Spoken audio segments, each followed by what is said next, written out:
Hello everybody, welcome to my channel miss P2 chemistry. आज solid state chapter start करते हैं। ये बहुत ही छोटा चैप्टर है बट बहुत ही इम्पोर्टेंट चैप्टर है। नेट में इसके बहुत सारे क्वेश्चंस आते हैं हर साल और ये चैप्टर इमेजिनेशन बेस्ड है, कॉन्सेप्ट बेस्ड है। बहुत ही आसान चैप्टर है बट इसके लिए ये रटने वाला चैप्टर नहीं है। आपको कॉन्सेप्ट बिल्डअप करने पड़ेंगे और वो आसानी से बिल्डअप हो जाएंगे।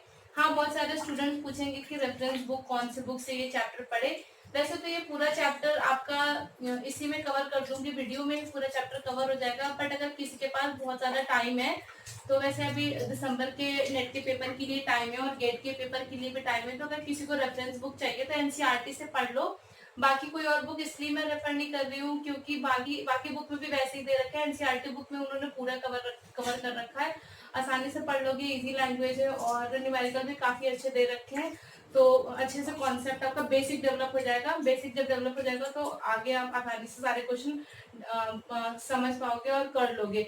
अब नेट के गेट के पेपर में ये है कि अब बेसिक क्वेश्चन नहीं पूछते हैं, आपको कॉन्सेप्ट बेस्ड क्वेश्चन पूछते हैं। कुछ क्वेश्चन में वो फंसा देते हैं। कॉन्सेप्ट क्लियर है तो आपका ये सॉलिड स्टेट में आपके सारे क्वेश्चंस सॉल्व हो जाएंगे क्योंकि काफी इजी चैप्टर है, आसानी से हो जाते हैं ये। तो अब स्टार्ट करते हैं। सॉलिड है क्या? तो पहली बात तो सॉलिड स्टार्ट करेंगे कि सॉलिड है क्या, क्यों है सॉलिड, सॉलिड कैसे है, सॉलिड कैसे है, लिक्विड क्यों नहीं है, सॉलिड सॉलिड के फॉर्म में ही क्यों एग्जिस्ट करता है, वहां से स्टार्ट करते हैं।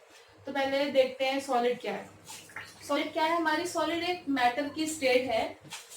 मैटर की बहुत सारी स्टेट्स होती हैं। मैटर के बेसिकली सॉलिड होती है, लिक्विड होती है, गैस होती है। तीन स्टेट्स पाई जाती हैं। और सॉलिड फॉर्म में क्यों एग्जिस्ट करता है? क्योंकि इसमें फोर्स ऑफ अट्रैक्शन होता है जिसे हम कहते हैं इंटरमॉलिक्यूलर फोर्स ऑफ अट्रैक्शन। ये सिर्फ सॉलिड में ही नहीं होता, लिक्विड में भी होता है, गैस में भी होता है।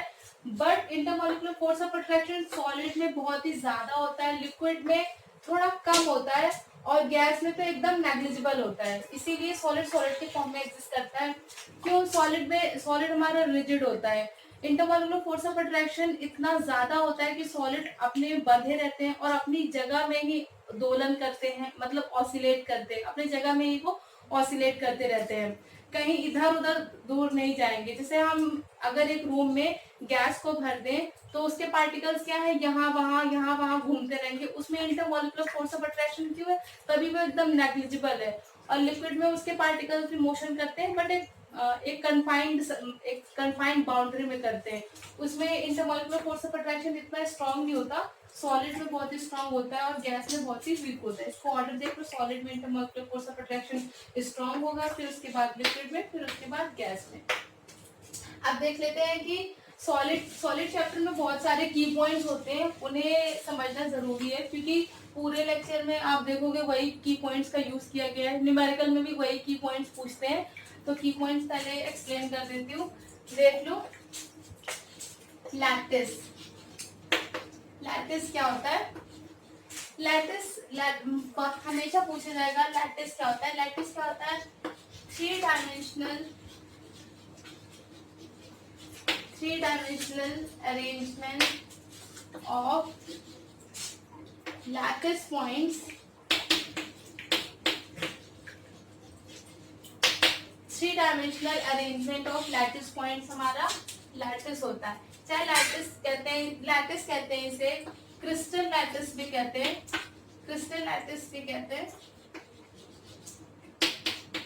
कि कोई क्रिस्टल होता है उसमें जो पॉइंट्स होते हैं, क्रिस्टल लैटिस। आप फिगर देख के समझ जाओगे एकदम आसानी से। जैसे ये आपने ये ले लो, ये यूनिट सेल है। अभी यूनिट सेल नहीं पता है तो पहले यूनिट सेल बता देती हूँ। यूनिट सेल क्या होता है? यूनिट सेल हमारी लैटिस पॉइंट्स जो होते हैं, ये हमारी जैसे यूनिट सेल है। तो अगर जो हमारे यूनिट सेल होती है, वो कोई भी क्रिस्टल होता है उसका स्मॉलेस्ट पोर्शन होता है, वो हमारा यूनिट सेल होता है। किसी भी क्रिस्टल का स्मॉलेस्ट पोर्शन यूनिट सेल होता है। जैसे हमारा ये क्रिस्टल ले लो आप, ये क्रिस्टल ले लो और इसका ये जो एक ब्लॉक है, स्क्वायर ब्लॉक दिख रहा है आपको, वो इसकी यूनिट सेल बोली जाएगी।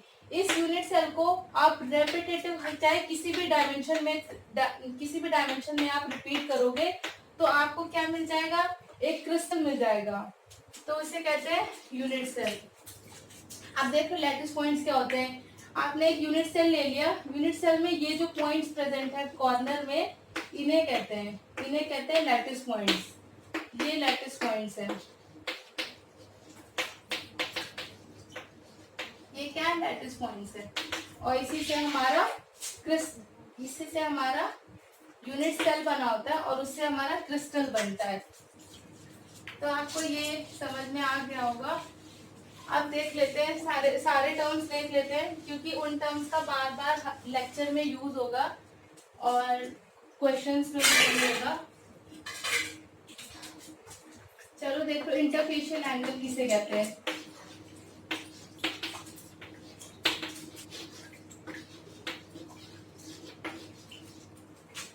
इंटरफेशियल एंगल क्या होता है।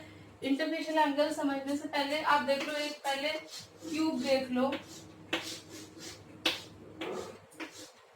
क्यूब के ये फेस है और एक ये फेस है, दो फेसेस के बीच में जो एंगल होता है उसे कहते हैं इंटरफेशियल एंगल।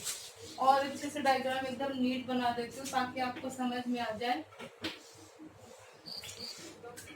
ये बनाओ एकदम नीट।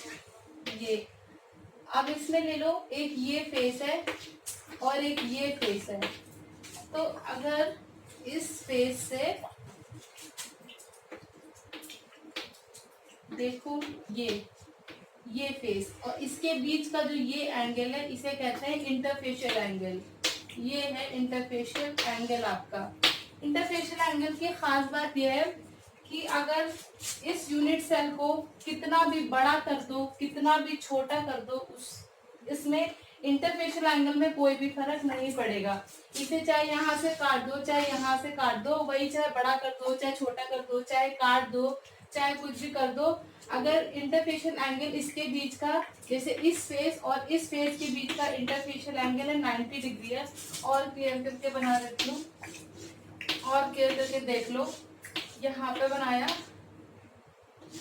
ये फेस लिया, ये फेस लिया, इन दोनों के फेस के बीच का ये जो एंगल है ये 90 डिग्री है। इसे कितना भी बड़ा कर लोगे, कितना भी छोटा, जैसे यहाँ से हमने काट दिया, अब यहाँ से काटा, काट के देख लो, ये यहाँ पे बनाया, ये देखो यही यूनिट है, इसे काटा हमने, यहाँ पे बनाया, अभी भी इसके बीच का एंगल क्या है, 90 डिग्री है। तो बड़ा करो चाहे छोटा करो, चाहे उसे काटो, चाहे यहाँ से काटो, चाहे यहाँ से काटो, हमेशा उसके बीच का एंगल 90 डिग्री ही रहेगा। Interfacial angle between two faces, angle between two faces. लिख लो, नोट डाउन कर लो, नोट्स बनाते चलो। फिर इंटरफेशियल एंगल के बाद देखो कोऑर्डिनेशन नंबर, ये तो बहुत ही इंपॉर्टेंट है, इसके ऊपर तो डायरेक्ट क्वेश्चन आएगा आपका। नेट में ले लो, गेट में ले लो, डायरेक्ट क्वेश्चन आएगा। Coordination number, coordination number definition से क्लियर हो जाएगा, बट इसमें जो क्वेश्चन आता है ना, इसमें प्रॉब्लम ये है कि आपको इसमें इसका कॉन्सेप्ट समझना होगा कि कोऑर्डिनेशन नंबर का कॉन्सेप्ट क्या। डेफिनेशन में इसका कॉन्सेप्ट है कि number of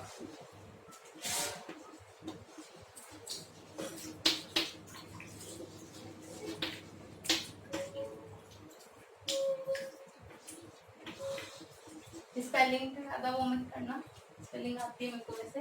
number of nearest neighbour, coordination number मतलब नंबर ऑफ नियरेस्ट नेबर, जितने भी नियरेस्ट नेबर होंगे वो।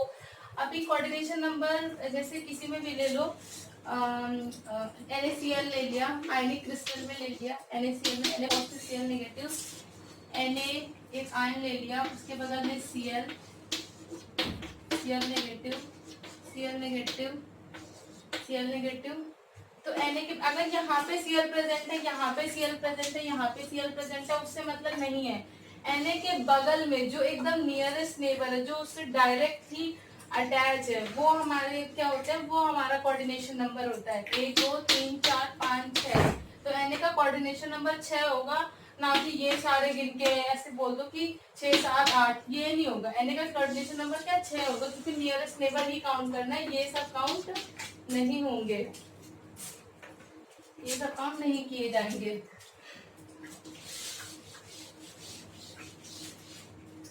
कोऑर्डिनेशन नंबर हमारा उसमें भी पूछ रहता है, आयनिक क्रिस्टल में भी।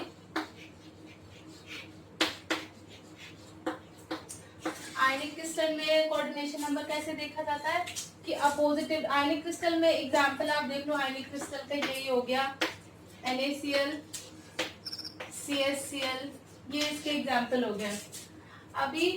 अभी आप ये देखो कि NaCl का दिखाया था, अभी ये देख लो आयनिक क्रिस्टल में कि आयनिक क्रिस्टल में जो अपोजिटिवली चार्ज पार्टिकल्स होते हैं, जैसे Na हमारा Na पॉजिटिव होता है और इसके बगल में ClCl, ये क्या अपोजिट चार्ज है, तो Na के बगल में जो भी अपोजिटिवली चार्ज पार्टिकल होंगे नियरेस्ट नेबर, वो हमारे हो जाएंगे इसका coordination number. Opposite charge particle, ये सबके केस में नहीं होता, ये सिर्फ आयनिक क्रिस्टल के केस में ही होता है। अभी इसका एक और देख लो, इसमें बहुत ही इंपॉर्टेंट है, अगर वो समझ में आ गया तो वो सब समझ में आएगा। पहले उससे पहले देख लो क्यूब, देख लो क्यूब देखना जरूरी है, क्योंकि क्यूब का हर जगह यूज होगा। ये क्यूब है, क्यूब के फेसेस कितने होते हैं, क्यूब में फेसेस 6 फेसेस होते हैं। कैसे, क्यूब है इसका 1 फेस, 2 फेस, 3 फेस, 4 फेस, ये वाला पूरा एक 5 फेस, और इसी के जस्ट सामने वाला ये हो गया 6ठा फेस। फेसेस के बाद एज देख लो, क्यूब में एज क्या होता है, एज ये जो आपको ये लाइंस दिख रही है ना, ये हमारे एज होती है, 12 एज होते हैं, इनको काउंट कर 12 एजेस होते हैं।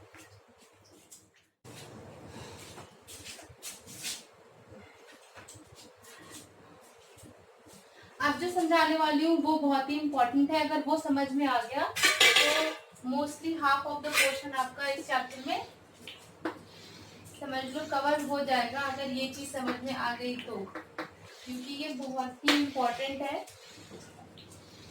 पहले एक क्यूब बना लो,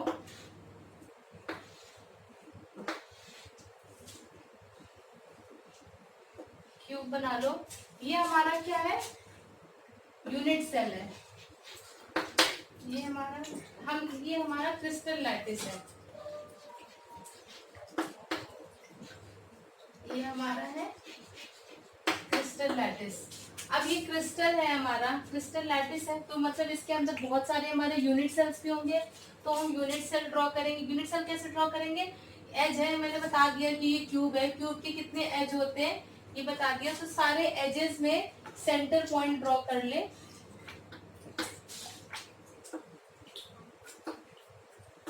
सारे एजेस में सेंटर पॉइंट ड्रॉ कर लो, सेंटर पॉइंट ड्रॉ कर लिया सारे एजेस में, सब में ड्रॉ कर लो। सेंटर पॉइंट ड्रॉ करने के बाद सारे एज के सेंटर पॉइंट को मिला लो, ज्वाइन कर लो।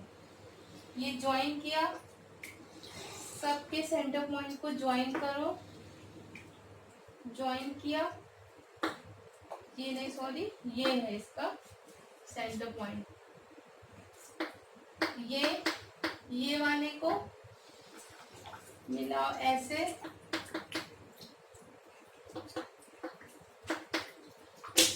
ऐसे,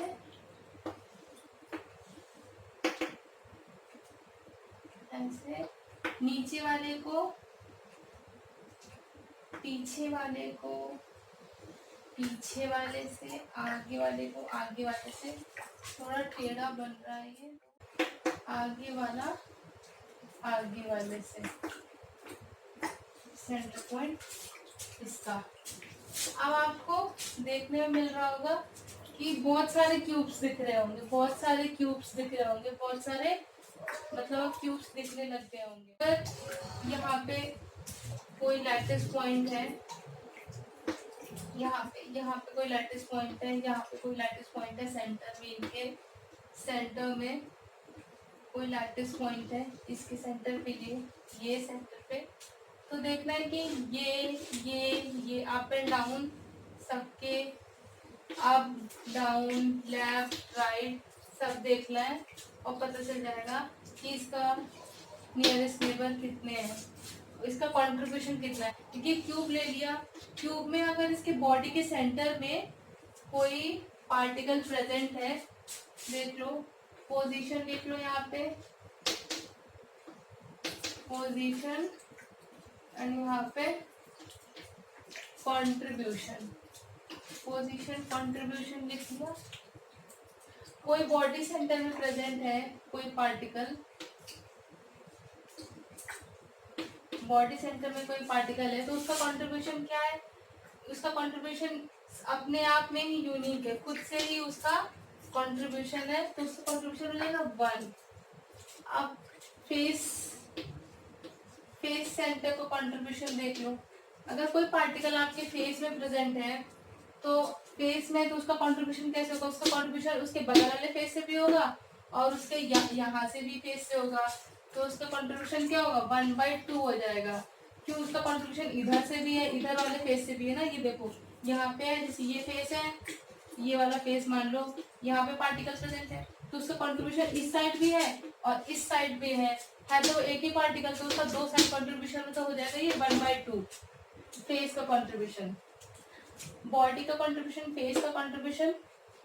अब देख लो कॉर्नर में क्या कंट्रीब्यूशन होता है पार्टिकल का, पार्टिकल कॉर्नर में प्रेजेंट है तो इसका मतलब उसका कंट्रीब्यूशन यहाँ पे भी है, ऊपर एक यूनिट सेल बनाई गई है वहां पे भी है, ऊपर एक यूनिट यहाँ पे बनाई गई है, नीचे एक यूनिट सेल बनाई गई वहां पे भी है कॉर्नर का।